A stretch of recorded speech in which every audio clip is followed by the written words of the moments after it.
everyone, my name is Evie Lupine. Welcome back to my channel, and today I have another video for you all. Today we are actually doing part 2 of responding to your hot takes and controversial opinions about BDSM. I was originally planning on just doing one video, but I got so many responses that I thought, oh, maybe I'll do something like it again in the future. But I asked you all on Instagram whether or not you wanted a part 2 right away. And of the hundreds of people who responded to that, only like 6 people said they didn't want it. And of those 6 who voted no, 3 of them DM'd me to say they picked the wrong choice. So like 99.5% of you really wanted to see a part 2 right away. So that's what we're doing. I'm going to be responding to your hot takes, your controversial opinions, if I agree, if I disagree, and why. So without further ado, let's go ahead and get into it. I'm going to be putting the opinion up here so you guys can read the full thing while I'm giving my response. And I am primarily going to be taking these from Instagram. The first one we have today is this. It says, being tied up / restricted is just forced laziness.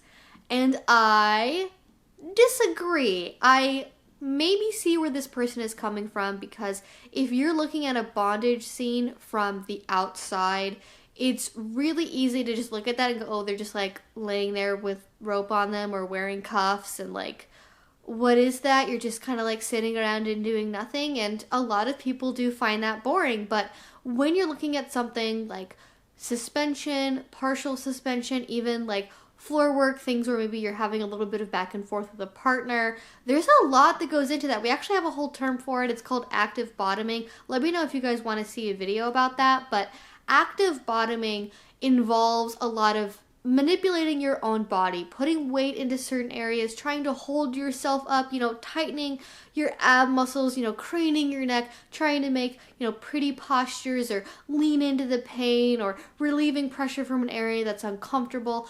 All of that can go into a bondage scene. And so while it might look like somebody's being lazy, actually mentally there's a lot going on, physically there's a lot going on, and you shouldn't judge a book by its cover.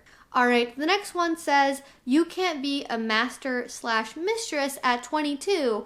Is this a controversial opinion? And I would certainly say it is a controversial opinion.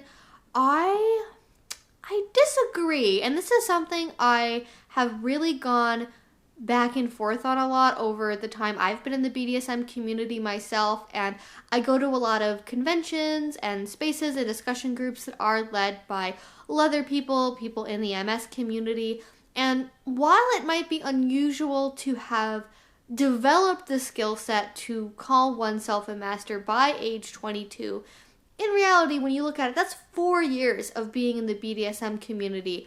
And I think if you're someone who is maybe a little bit like me, where, from the time you turned 18, maybe I didn't start at 18, but like for the last like 4 or 5 years I've done this, where, from the time you get into the community, you are reading everything, you're going to classes and discussion groups, you're going to conventions, you are practicing your skills every single day in one way or another.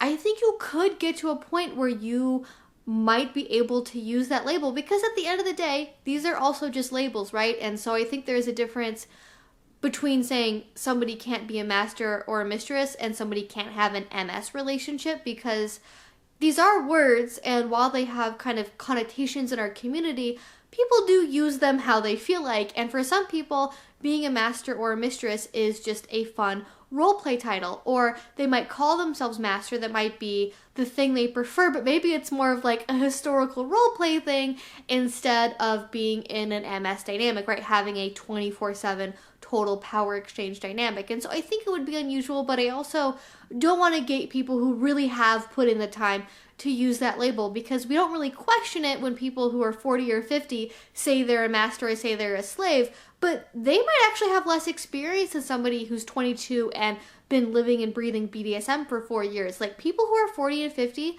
they can also be new in the community. They can also be starting out. And I certainly know I've met people at conventions who are 40 and 50, who are empty nesters, who are finally being able to do BDSM for the first time because the kids have left the house, and they're using the title Master and Mistress, even though they might only have like 3 months of experience, and nobody really seems to bat an eye at that. So I just don't want to gatekeep anybody's ability to use whatever titles they feel best suits them. All right, this one's a spicy one. I like this. Okay, so this one says, rope tops that only tie thin, white, able-bodied cis women are kind of weak. And yeah, I agree. I totally agree with this. If you guys have been on Patreon and you guys have seen some of the live streams, oh, y'all know I have opinions about certain rope tops, particularly the delightful combination of rope top photographer combo, who, you know, they're obsessed with getting on like Kinky and Popular and like posting news on Instagram and getting like hundreds of thousands of followers. And I do think that we have a problem with rope tops, particularly those who are drawn to it for like aesthetic reasons, you know, only really want to shoot a very specific sort of person, only want to tie with a specific sort of person. And I wouldn't say I've heard anybody come out and say, I won't ever tie anybody who's not those things, but by having a lot of people who are considered like big representatives of the rope community only have portfolios that demonstrate that body type, it does get kind of alienating for people who are larger bodied, people who aren't white, people who aren't cis, and they just kind of think, okay, well, like, am I allowed to be part of this community because I'm not seeing anybody who wants a bottom that looks like me? And I have heard occasionally from a few rope tops try to defend this practice based on like personal preference. And like, I guess we're all allowed to have personal preferences, but when it comes down to the excuse of like larger bottoms are too hard to tie, that kind of bullshit, it's like, but if you can't, what are you doing? Because like all rope in one way or another has to be modified to suit the bottom that is having the rope put on them. And so this excuse that like bigger people are too hard to tie just does not fly. I'm sorry. Just like get over yourselves.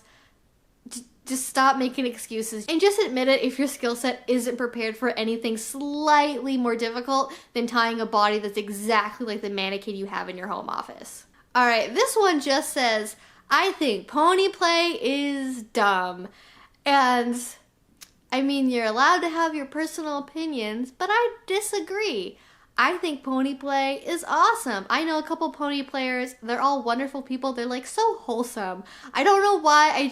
When I think of pony play, it's just a very wholesome thing to me. And I love watching pony players run around. And I love it when they jump over things. I love their outfits. I love their community. I love pony players. I don't think they're lame at all. All right, this person says, I don't understand suspension. It is the least hot thing to me in BDSM. And I disagree. I'm just gonna put up some photos here for you guys to look at, and I'm just gonna let that speak for itself whether or not that's hot. I mean, I'm asexual, so maybe my way of perceiving things is a little bit different. I, however, am able to appreciate sexual aesthetics, if that makes sense, and I think there's a lot of rope bondage that is quite sexual, is quite hot for a lot of people, but certainly the rope, the positions of the bodies, like the aesthetic framework under which like rope bondage and suspension exists is certainly not to everybody's taste, and I don't want to yuck anybody's yum, and I guess I don't want to like yuck anybody's yuck either. Like, you're not, you know, supposed to like everything, and there are certainly types of BDSM where I don't understand why people are super into it or why people think it's super hot, but people are allowed to have that opinion. I personally think that suspension is a lot of fun. I think it is definitely something that not everybody like understands, and I can see why, looking from the outside, you know, why it might not make sense that everybody thinks this is like such a big deal. But yeah, I don't agree. All right, our next one here says, you can have a mental illness and still engage in power exchange in a healthy way.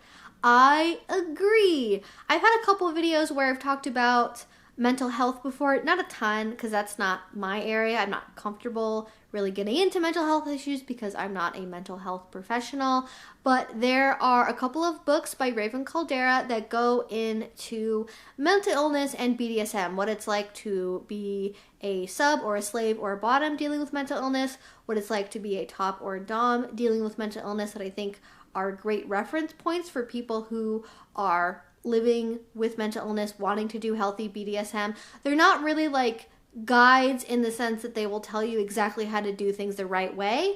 They're there more for like solidarity, for people being able to share their stories and their experiences, how things went right and how they went wrong as well. And I think as long as you are talking with your partner, if you have open communication lines and you can communicate to your partner in what ways your mental health is affecting you, there's no reason why you just shouldn't be allowed to do BDSM, no further questions asked. Brats aren't subs. They're valid, but they're another thing, like switches or sadists. I disagree. I can certainly see that argument. I can see the perspective you're coming from on that, but the way that I think about all of this is there's like this big umbrella, right? There's S-types, and that includes subs and slaves and bottoms and yada yada. It's more a sort of an umbrella term for a way that people choose to engage in BDSM or engage in kink. And I do think that brats are one subcategory under this label, under submissives. They could also be bottoms as well. So like brat is kind of this sort of confusing term because it can sort of be a modifier for a lot of other things. Like it can be sort of a way of differentiating a behavioral style under other labels, like you're a bratty pet, you're a bratty little, you're a bratty submissive. But I think brat by itself can also just be a title if it denotes the way that the person always engages in BDSM, you know, regardless if there's power exchange or not. And so I do think that brat like belongs under the submissive umbrella because brats, at the end of the day, though they might stick their tongue out or roll their eyes or, you know, push at the rules or whatever, they do want to be on the receiving end of a power exchange. They want to be the one who is receiving the actions. They want to be the ones who are kind of maybe like poking at the boundaries, right? They want to, you know, kind of play around a little bit, but they do, want to be hit. They do want to be the ones that have rules and structure, even if they do kind of, give their domps a hard time sometimes. So I don't think that they should be entirely a separate thing, because it's not like it's a completely different way of engaging BDSM. It's just a specific flavor of being a submissive or being a bottom.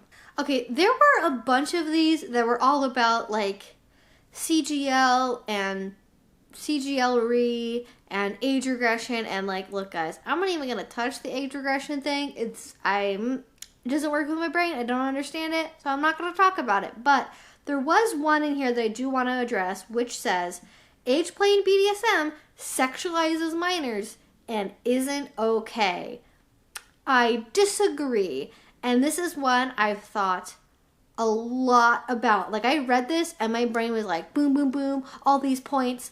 And it's something that I think you hear a lot, like, especially from, like, certain segments of YouTube, and I just don't agree with it. And there's a really, really easy explanation for why. So in BDSM, we have two consenting adults that are playing with each other, right? It's all consensual adults. And generally speaking, the motivation for engaging in it is not because they're attracted to, like, pre-pubescent bodies or little kids. It's because it's more about sort of the abstract concept of getting to relive your childhood and the wonderment, the innocence, the naivete that is associated with that. It's not about literally trying to be like, oh, let's get around this and like pretend you have a small child's body because I think pre-pubescent bodies are hot.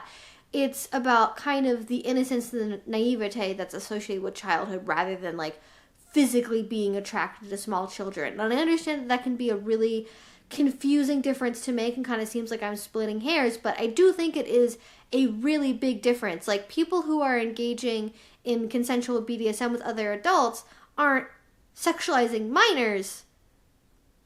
They're engaging in consensual sexual practices with other consenting adults. And if we're going to play the blame game with sexualizing minors, it sure as shit is not the BDSM community. It's vanilla porn. Like, have you guys been on a porn website recently, like a mainstream vanilla porn website? Holy shit, it's nothing but MILFs and incest and daddy this and uncle that. Like, oh my gosh, like in pigtails and schoolgirl uniforms, like it's not the BDSM community. That's like the vanilla porn is doing that all by itself, not to mention all the TV shows and the movies and everything else where like, oh yeah, just like commercials even, like our society as a whole has a little bit of a problem with sexualizing teenage girls. And that goes back to like way before the BDSM community was a thing, like in the 60s and 70s, when fashion moguls realized that the junior demographic was a market they could appeal to for fashion. And so it got to be that like minors and fashion and the sexualization of sort of youth as a concept was really kind of brought more into the mainstream. Like that was happening like 50, 60 years ago. It wasn't because of the fucking BDSM community. I'm sorry. All right, moving on. These are really just off the cuff things, so I'm sorry if that's not like a super great explanation. That's as much as I can do, just, you know, off the cuff without like pre-preparing something, but hopefully that makes sense. Anyways, we're moving on. What is the next thing we've got here? What is the next hot take? All right. Ooh, I love this one. Hot take. All BDSM is dangerous no matter the safety precautions. And I agree. And we talked about this on a live stream kind of recently, but I mean, we have the phrase safe, sane, and consensual, right? And people really take the safe one very literally. And in reality, we cannot control nature. We cannot control the randomness of the universe. And you might take every conceivable safety precaution possible, and accidents can still happen. Your partner might trip and knock over a candle and light the whole house on fire. There might be an earthquake. Your partner might have a heart attack, and you might get locked into a cage for 5 days until somebody finally finds you, Like, there are things that can happen that are just completely random that you have nothing that you can do to control. And it means that BDSM is a little bit dangerous, and you can try to mitigate for as many things as possible, but accidents still happen, and we need to recognize that there is always the potential that those extreme situations can occur, accidents happen, and yeah, BDSM can be done safer, but it can never be done 100% safe with zero risk. There's always some possibility that something might happen that you don't have control over. All right, this is going to be the last one for today, guys. This one says, the old men preying on teenagers on sites like FetLife are a bigger problem than the teenagers. I 100% agree.